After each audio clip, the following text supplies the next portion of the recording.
speakers introduce themselves. So if we can start from Tosi. Yeah, test. Talofa. Yeah, oh, Tosi mai at Pua. Yeah, to find out when I the officer lawyer, World Clam lawyers. Yeah, what so moderator and get guy out. Yeah, I live what is still made what Safa. Malfalo lava. Yeah, talofa, good afternoon. I'm Rita Etiwati, Tfangalwenga ile officiale le Computer Services Limited. Mato fo ile si company le faye le internet, our service provider. After lava. Hello. Yeah, Maro Soifo. My name is Alex Abraham. I'm the country manager for Blue Sky Samoa. So we provide internet and broadband services, both on mobile and fixed line. Thank you. Fatalo fatule, ba ia male malu sa nei o taltalanga matau. Ya maile mtanga luenga of sota inga. Ya matolo fito itono malvaenga lo. Fausiina tato whainga whaavai, ia me seo ta iala, ia I tūlanga tau o nanga whaate konolosi, whaaftai. Thank you, speakers. I'd like to take this opportunity to thank you for making your time today. It's unfortunate that we're doing this afternoon session when we, when we have less of a crowd, but I think it doesn't lessen what we can share today. We have it on record, and it's something that is important. It's actually the first time that we're bringing together the providers to discuss this issue of media freedom and some of the issues related to media regulation in relation to online content. Because we do have a lot of time, I'd like to give you 5 minutes each just to share your reflections on this particular topic before we move into broader discussion, because I'm sure you have some key points that you wanted to impart at first. So we'll start with my dear friend here from MSIT, because they are the ones who are responsible for regulating both at the communications level and at the media level. Thank you, Cheryl. Yeah, I believe that today, with this opportunity, I would like to thank the JAWS president and also our association, co-partnership with the UNESCO, for providing this platform that we could all come together and really discuss and talk about where were we some years ago and where are we now, and how do we take this mass media into the next level. So I think this is a great opportunity, even though that I see that in our morning sessions there weren't so many government agencies present, or even our leaders, our heads. But I believe this is the sort of forum that our government officials should come and really listen about the issues, the challenges that are facing by our media here in Samoa. So, with the topic that to be discussed in this session, we believe that the government role is still in its regulatory and policy formulations. And government always stand for the interest of its very own people, and this is the people of Samoa. And if we go back with our values and our principles and our beliefs as a nation founded on God, I believe o ile na matau na whaavai ai ia tūla whono sa tātou whiola mai aima o ina I tātou. And also now with the mass media and our current tūla whono, the Crimes Act, and also the Media Council formulation under the Media Act, there is a role now of every players in this country to really discuss how we can put this forward and how we can see with where to regulate, what to regulate, and how do we going to regulate. Because I feel that our in-print media, like our newspapers, our radios and broadcasters, they're all governed by an act as within our jurisdiction. But with the rise in the over-the-top, we call these technologies like Facebook and Twitter, they are over-the-top technologies. You know, with the rise of this sort of medium and these platforms, Samoa is not in current discussions of building regulations or laws around regulations in terms of the content of this internet. So hence why it's very important for this forum to really bring forward the need and the challenges and what we've seen that needs to be done from the government side in terms to regulate, to ensure that our people, the interest of our people and also our citizens are well protected and covered by any, if there is any laws or regulations that needs to be in place. Thank you. Faftai. Alex, if you would like to share your perspective. Thank you. I think from our perspective, look, I think as an operator, we value the opportunity for people to express their views and their feelings, their concerns. I think those are important things that as an operator we value. There are mechanisms that allow for those things to be shared in the right way. I mean, just looking at the development of internet, for example. I joined the IT industry when we had a 5 meg circuit into the rest of the world. There were only a handful of people that were connected. In those days, we were talking about email and probably a few websites. But today, I mean, I just took a stat out. There are, if I get these numbers right, I think there's like 3.9 billion people that are using the internet. And this is a stat of probably around 9 o'clock this morning. So 3.9 billion people are connected to the internet. There is 1.8 billion websites. 1.8 billion websites, right? So in terms of email sent, there's almost, 125 billion emails sent every day. Like, you know, so those are the magnitude of how much information is being made available and how much is being shared. So the challenge for us is, as an operator, is we want to keep those roads open. We want to make sure that people have the ability to use this and the computer to share information. I mean, if you restrict that, then you have a problem.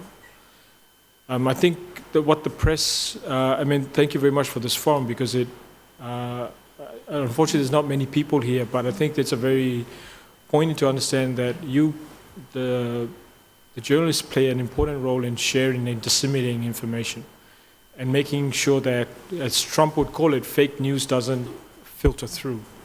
Because that's the issue now. It's when somebody else can take something and turn it to their advantage without it being properly sourced or properly investigated and properly, put together. And people, and you and me would look at it and go, oh yeah, that seems correct.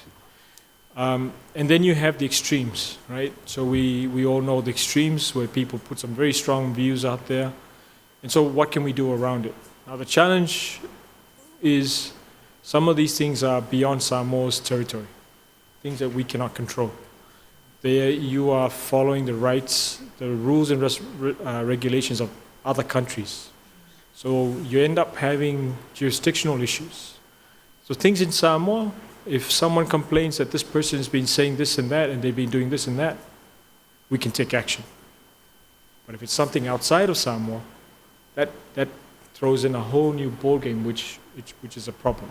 So I think from our perspective, we value, and I think we want to retain the ability for people to communicate and share, because that was the intention of communications. I don't think anyone has a malicious idea of using the technologies for the wrong things. It's always used for the right things.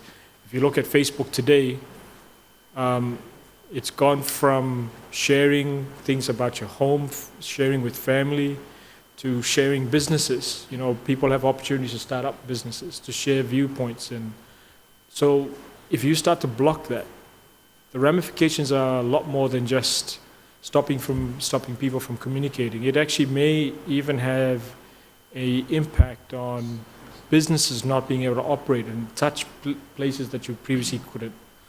It's amazing how much sharing of Samoa, the tourist, like for example, like Tourism Authority can only do so much, but you and me, we share it to all our friends, and then our friends share it to somebody else. So the one image can become can exponentially expand to more people out there. So that's the power of the internet. That's the power of things like Facebook. The negative ones are a comment like that could also have an exponential impact on everybody else. But that's where we need to have the rules, and like governments working on certain things around how to control. I think there are existing laws that are there that allow people to understand that when they break the law, they will, the implications are, you can, how would you say it? You can be tried and tested by the law. So, but I think the problem we have now is, in a short period of time, people have, the internet is grown, people have got access, but people don't know how to use it properly. And so we need to work on education, work on telling people about how to use it in the right way. I think those are my points. Thank you. Yeah, Faftailava, Alex, I think you've raised some really key points, and I think it's really good following on from Tala sharing on regulation and policy of government. We will come back to the issue of ramifications and then enforcement and jurisdictional rights, because I think with the matter of OLP, this is very much essential to that discussion, and that's why having you all here discussing in relation to the media lenses, I think it's very important that we do have an open discussion on those ramifications and actually what it is that providers can do to assist when those rights of people who do consume the news are violated. So we did have a good session this morning where many shared on those views. But now let's move to CSL, who's been in the game far longer than any of us when it comes to phone technology and internet. So Rita, Faftai. Yeah, Faftailava Muleava Noa. Just for clarification, CSL's been around in regards to internet service provision. We haven't really provided phone service, so it's mainly just internet and data services. I think the internet overall, we talk about the responsibility of the operators, the government, and so forth. But I think everybody needs to understand that the usage and the content that comes through is everybody's responsibility. So I know there's issues with regulation and self-regulation, and there are policies and acts in place, that govern different areas within their realm, such as content, like with the movies, there's the censorship. So does the online content come under that jurisdiction? Because personally, I think anything that is offline, any laws offline, should also be the same when you're using it online. There's the issues with jurisdiction I'm not going to go into. From an operator's perspective, we want to be able to provide this global, open, and secure, nothing's 100% secure, but secure internet so that we can provide this access to this knowledge, where we can develop our economies and, like women in business, they use the website, do online shopping, and it brings in money for these families and just develop.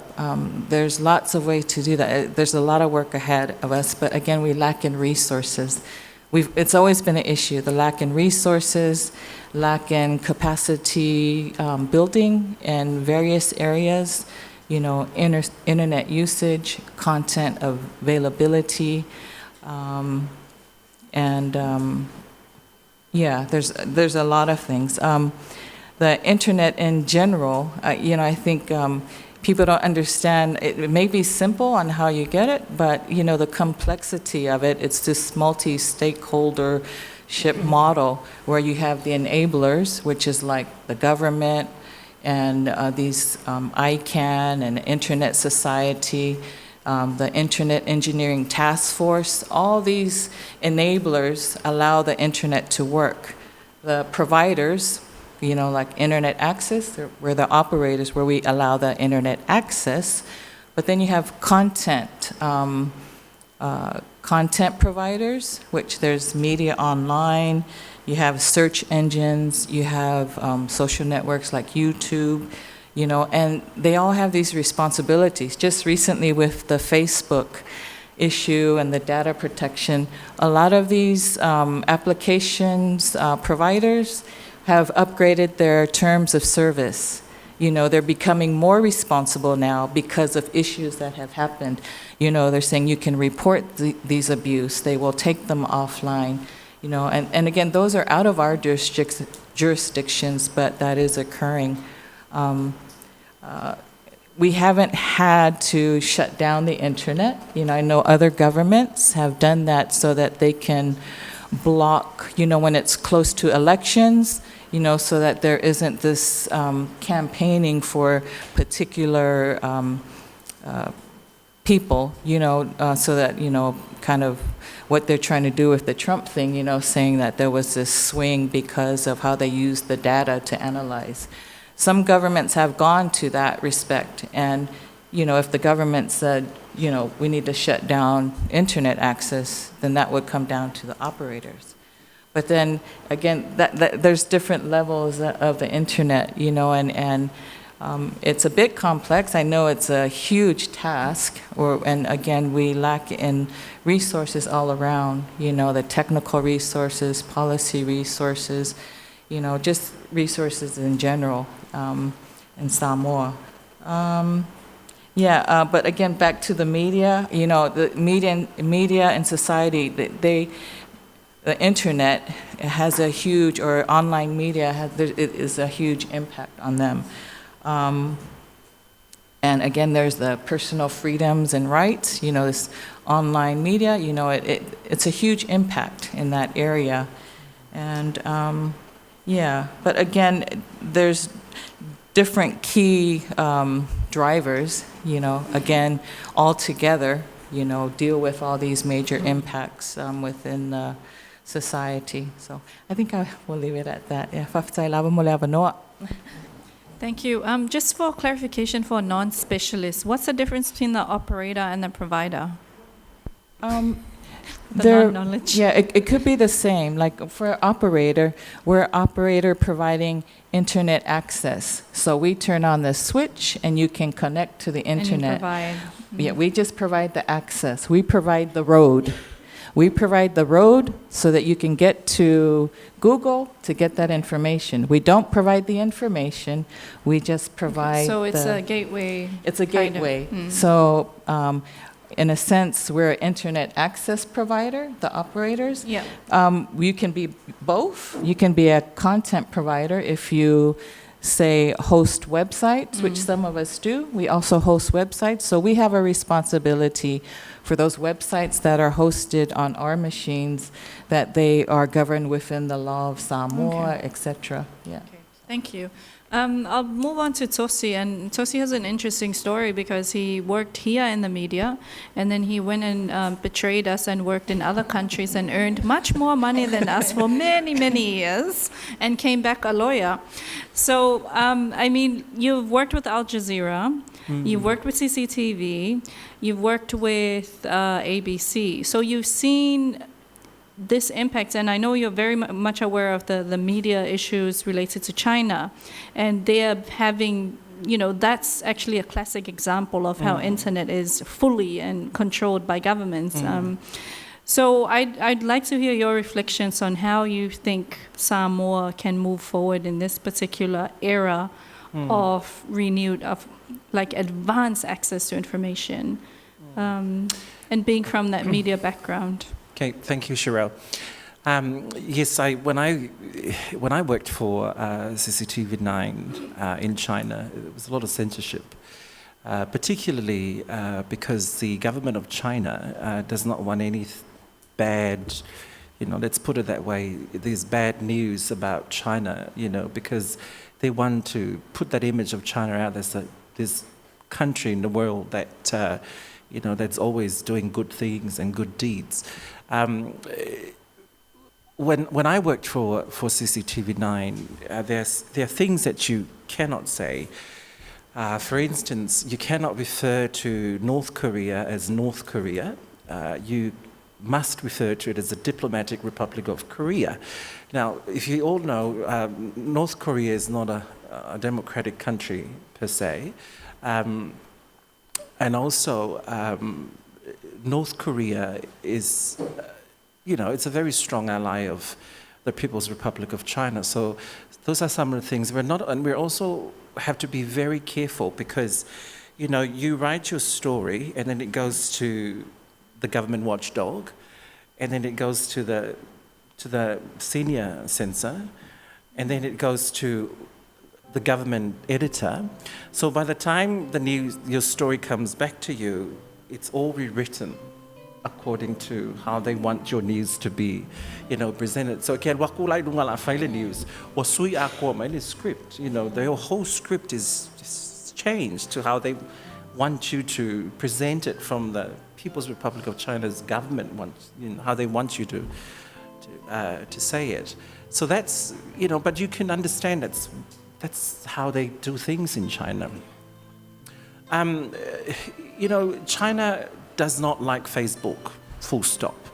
They hate the fact that, you have, that their people have access to all this information. They're even scared of their foreign students attending universities all over the world because this idea that they come back with that Western idea and they don't want anything to change in China, because they're so scared in case they come back and they form, some sort of movement to overthrow the government, so to speak. So they're very careful with that.